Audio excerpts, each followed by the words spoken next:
Video अच्छी लगे तो चैनल को लाइक और सब्सक्राइब ज़रूर करें और बेल आइकन दबा दें ताकि हमारी हर नई ज़बरदस्त कहानी की नोटिफिकेशन आप तक फ़ौरन पहुंच जाए।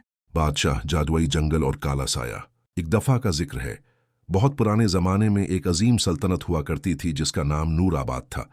उस सल्तनत का बादशाह बादशाह सुलेमान बहुत बहादुर मगर सख्त मिजाज इंसान था।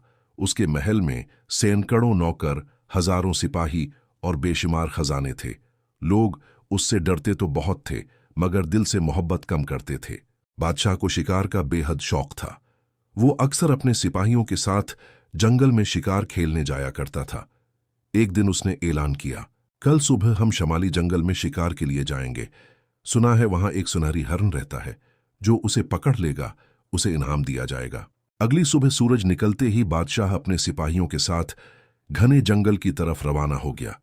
वो जंगल बहुत प्रासरार था।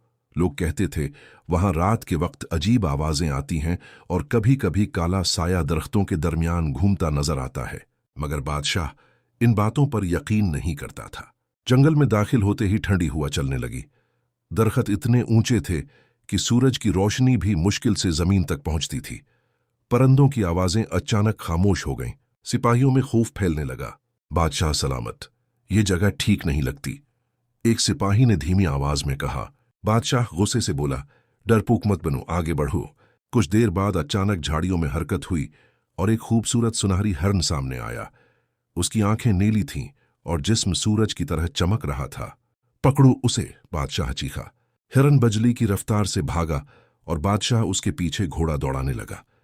बाकी सिपाही पीछे रह गए।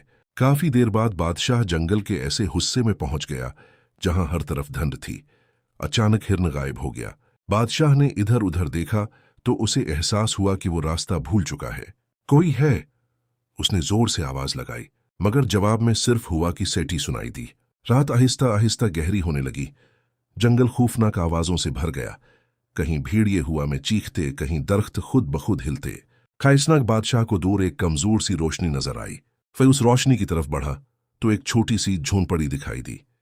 झोंपड़ी के बाहर एक बूढ़ा फकीर आग जलाकर बैठा था। फकीर ने बगैर देखे कहा, आज आखिरकार बादशाह मेरे पास आ गया। बादशाह हैरान रह गया। तुम जानते हो मैं कौन हूं? फकीर हल्का सा मुस्कुराया। जंगल सब जानता है। बादशाह ने कहा, मैं रास्ता भूल गया हूं, मुझे महल वापस जाना है। फकीर ने आग में लकड़ी डालते हुए कहा, रास्ता सिर्फ उसे मिलता है जो अपने गुरूर को छोड़ दे। बादशाह गुस्से में आ गया। तुम्हारी हिम्मत कैसे हुई मुझसे इस लहजे में बात करने की? मैं इस सल्तनत का बादशाह हूं। हचांक हुआ बहुत तेज चलने लगी। झोंपड़ी के इर्द-गिर्द अंधेरा फैल गया। फिर दरख्तों के दरमियान एक काला साया नमूदार हुआ। वो साया इंसान जैसा था मगर उसकी आंखें सर खाक की तरह जल रही थी। बादशाह खौफ से पीछे हट गया। फियाज, ये क्या है? फकीर बोला, ये उस जंगल की रूह है। ये उन लोगों का गुरूर खा जाती है जो खुद को सबसे बड़ा समझते हैं। काला साया आहिस्ते आहिस्ते बादशाह की तरफ बढ़ने लगा। बादशाह ने तलवार निकाली मगर उसके हाथ कांप रहे थे। दूर रहो, साया जोर से हंसा। उसकी हंसी पूरे जंगल में गूंजने लगी। खौफनाक साया धुएं की तरह बादशाह के गर्द घूमने लगा। बादशाह को महसूस हुआ जैसे उसकी ताकत खत्म हो रही हो। वो जमीन पर गिर पड़ा। पहली बार उसने खौफ महसूस किया। मुझे बचा लो। बादशाह, जादुई जंगल और काला साया। एक दफा का जिक्र है। बहुत पुराने जमाने में एक अजीम सल्तनत हुआ करती थी जिसका नाम नूराबाद था। उस सल्तनत का बादशाह बादशाह सुलेमान बहुत बहादुर मगर सख्त मिजाज इंसान था। उसके महल में सैकड़ों नौकर, हजारों सिपाही और बेशुमार खजाने थे। लोग उससे डरते तो बहुत थे मगर दिल से मोहब्बत कम करते थे। बादशाह को शिकार का बेहद शौक था। वो अक्सर अपने सिपाहियों के साथ जंगल में शिकार खेलने जाया करता था। एक दिन उसने ऐलान किया, कल सुबह हम शमाली जंगल में शिकार के लिए जाएंगे। सुना है वहां एक सुनहरी हरण रहता है, जो उसे पकड़ लेगा उसे इनाम दिया जाएगा। अगली सुबह सूरज निकलते ही बादशाह अपने सिपाहियों के साथ घने जंगल की तरफ रवाना हो गया। वो जंगल बहुत प्रासरार था। लोग कहते थे वहां रात के वक्त अजीब आवाजें आती हैं और कभी कभी काला साया दरख्तों के दरमियान घूमता नजर आता है। मगर बादशाह इन बातों पर यकीन नहीं करता था। जंगल में दाखिल होते ही ठंडी हवा चलने लगी। दरख्त इतने ऊंचे थे कि सूरज की रोशनी भी मुश्किल से जमीन तक पहुंचती थी। परिंदों की आवाजें अचानक खामोश हो गईं। सिपाहियों में खौफ फैलने लगा। बादशाह सलामत, ये जगह ठीक नहीं लगती, एक सिपाही ने धीमी आवाज में कहा। बादशाह गुस्से से बोला, डरपोक मत बनो, आगे बढ़ो। कुछ देर बाद अचानक झाड़ियों में हरकत हुई और एक खूबसूरत सुनहरी हिरन सामने आया। उसकी आंखें नीली थीं और जिस्म सूरज की तरह चमक रहा था। पकड़ो उसे, बादशाह चीखा। हिरन बजली की रफ्तार से भागा और बादशाह उसके पीछे घोड़ा दौड़ाने लगा। बाकी सिपाही पीछे रह गए। काफी देर बाद बादशाह जंगल के ऐसे हिस्से में पहुंच गया जहां हर तरफ धुंध थी। अचानक हिरन गायब हो गया। बादशाह ने इधर उधर देखा तो उसे एहसास हुआ कि वो रास्ता भूल चुका है। कोई है, उसने जोर से आवाज लगाई, मगर जवाब में सिर्फ हुआ की सेठी सुनाई दी। रात आहिस्ता आहिस्ता गहरी होने लगी। जंगल खौफनाक आवाजों से भर गया। कहीं भेड़िए हुआ में चीखते, कहीं दरख्त खुद बखुद हिलते। खाइसनाक बादशाह को दूर एक कमजोर सी रोशनी नजर आई। वह उस रोशनी की तरफ बढ़ा तो एक छोटी सी झोंपड़ी दिखाई दी। झोंपड़ी के बाहर एक बूढ़ा फकीर आग जलाकर बैठा था। फकीर ने बगैर देखे कहा, आज आखिरकार बादशाह मेरे पास आ गया। बादशाह हैरान रह गया। तुम जानते हो मैं कौन हूं? फकीर हल्का सा मुस्कुराया। जंगल सब जानता है। बादशाह ने कहा, मैं रास्ता भूल गया हूं, मुझे महल वापस जाना है। फकीर ने आग में लकड़ी डालते हुए कहा, रास्ता सिर्फ उसे मिलता है जो अपने गुरूर को छोड़ दे। बादशाह गुस्से में आ गया। तुम्हारी हिम्मत कैसे हुई मुझसे इस लहजे में बात करने की? मैं इस सल्तनत का बादशाह हूं। हचांक हुआ बहुत तेज चलने लगी। झोंपड़ी के इर्द-गिर्द अंधेरा फैल गया। फिर दरख्तों के दरमियान एक काला साया नमूदार हुआ। वो साया इंसान जैसा था, मगर उसकी आंखें सर खाक की तरह जल रही थी। बादशाह खौफ से पीछे हट गया। फियस, ये क्या है? फकीर बोला, ये उस जंगल की रूह है। ये उन लोगों का गुरूर खा जाती है जो खुद को सबसे बड़ा समझते हैं। काला साया आहिस्ते आहिस्ते बादशाह की तरफ बढ़ने लगा। बादशाह ने तलवार निकाली, मगर उसके हाथ कांप रहे थे। दूर रहो, साया जोर से हंसा। उसकी हंसी पूरे जंगल में गूंजने लगी। खिशांक साया धुएं की तरह बादशाह के गर्द घूमने लगा। बादशाह को महसूस हुआ जैसे उसकी ताकत खत्म हो रही हो। वो जमीन पर गिर पड़ा। पहली बार उसने खौफ महसूस किया। मुझे बचा लो। बादशाह और अंधेरी गार का राज।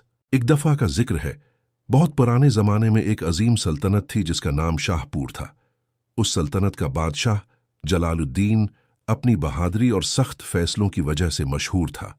उसके पास बेशुमार खजाने, हजारों सिपाही और एक अजीम महल था, मगर उसके दिल में एक खौफ हमेशा जिंदा रहता था। वो खौफ था अंधेरी गार का। लोग कहते थे कि सल्तनत के शमाली पहाड़ों में एक प्रासरार गार है जहां रात के वक्त अजीब आवाजें आती हैं। जो भी उस गार में गया कभी वापस न आया। बादशाह इन कहानियों पर यकीन नहीं करता था। उसे लगता था लोग सिर्फ डरपोक हैं। एक रात दरबार में एक बूढ़ा शख्स आया। उसके कपड़े फटे हुए थे और हाथ में लकड़ी की लाठी थी। उसने कांपती आवाज में कहा, बादशाह सलामत, अंधेरी गार दोबारा जाग गई है। दरबार में खामोशी छा गई। बादशाह ने हंसते हुए पूछा, गार भी कभी जागती है? बूढ़ा आदमी बोला, वो गार आम जगह नहीं, उसमें एक साया रहता है। अगर उसे न रोका गया तो पूरी सल्तनत तबाह हो जाएगी। वजीरों ने बूढ़े को पागल कहा, मगर बादशाह के दिल में अजीब बेचैनी पैदा हो गई। आखिर उसने फैसला किया, कल सुबह मैं खुद उस गार में जाऊंगा। अगली सुबह बादशाह अपने 10 बहादुर सिपाहियों के साथ पहाड़ों की तरफ रवाना हो गया। सफर बहुत खतरनाक था। रास्ते में कांटेदार झाड़ियां, गहरी खाइयां और खौफनाक जंगल थे। जैसे जैसे वो गार के करीब पहुंचते, मौसम सर्द होता जा रहा था। अचानक आसमान पर काले बादल छा गए। एक सिपाही डरते हुए बोला, बादशाह सलामत, वापस चलते हैं। मगर बादशाह ने तलवार निकाली। जो डर गया वो मर गया। कुछ देर बाद वो गार के सामने पहुंच गए। गार बहुत बड़ी थी। उसके अंदर से ठंडी हुआ और अजीब सरगोशियां आ रही थीं। ऐसा लगता था जैसे कोई आहिस्ता आहिस्ता हंस रहा हो। सिपाहियों के चेहरे खौफ से सफेद पड़ गए। बादशाह मिशाल लेकर अंदर दाखिल हो गया। गार के अंदर मुकम्मल अंधेरा था। दीवारों पर अजीब निशान बने हुए थे। कहीं कहीं इंसानी हड्डियों के ढांचे पड़े थे। अचानक पीछे से एक जोरदार आवाज आई, धड़ाम! गार का रास्ता बंद हो गया। सिपाही चीखने लगे, हम फंस गए। इसी लम्हे गार में अजीब हंसी गूंजने लगी। बादशाह ने तलवार मजबूती से पकड़ी। कौन है? सामने आ। अचानक अंधेरे में 2 सरख आंखें जाहिर हुईं। फिर धीरे धीरे एक खौफनाक साया सामने आया। उसका जिस्म धुएं जैसा था और आवाज जमीन हिला देने वाली। आखिरकार एक बादशाह मेरे पास आया है। सिपाही खौफ से कांपने लगे। बादशाह ने हिम्मत करके पूछा, तुम कौन हो? साया हंसा, मैं उन लोगों का खौफ हूं जो ताकत के नशे में दूसरों को तकलीफ देते हैं। चांक साया हुआ की तरह आगे बढ़ा और एक सिपाही को उठाकर दीवार से दे मारा। सिपाही बेहोश हो गया। बादशाह ने हमला। गार जोर जोर से हिलने लगी। भागो! बादशाह चीखा। सब लोग तेजी से बाहर की तरफ दौड़े। जैसे ही वो बाहर निकले, पूरी गार जमीन में धंस गई। सिपाही हैरत से बादशाह को देखने लगे। वो पहले वाला सख्त दिल बादशाह नहीं रहा था। महल वापस आकर उसने सब कैदी आजाद किए, गरीबों की मदद की और इंसाफ से हुकूमत करने लगा। लोग पहली बार दिल से उसकी इज्जत करने लगे। कई साल बाद जब बादशाह बूढ़ा हो गया तो उसने अपने बेटे से कहा, याद रखना, सबसे खतरनाक दुश्मन बाहर नहीं, इंसान के अपने दिल के अंदर होता है। और फिर शाहपुर की सल्तनत हमेशा अमन की मिसाल बन गई। सबक: साल बहादुरी अपनी गलतियों को मानकर खुद को बदलने में। अगर आप चाहते हैं कि हम आपके नाम पर एक दिलचस्प और जबरदस्त कहानी बनाएं, तो अभी कमेंट में अपना नाम और थोड़ी सी डिटेल लिखें। हो सकता है हमारी अगली वीडियो सिर्फ आपके लिए हो।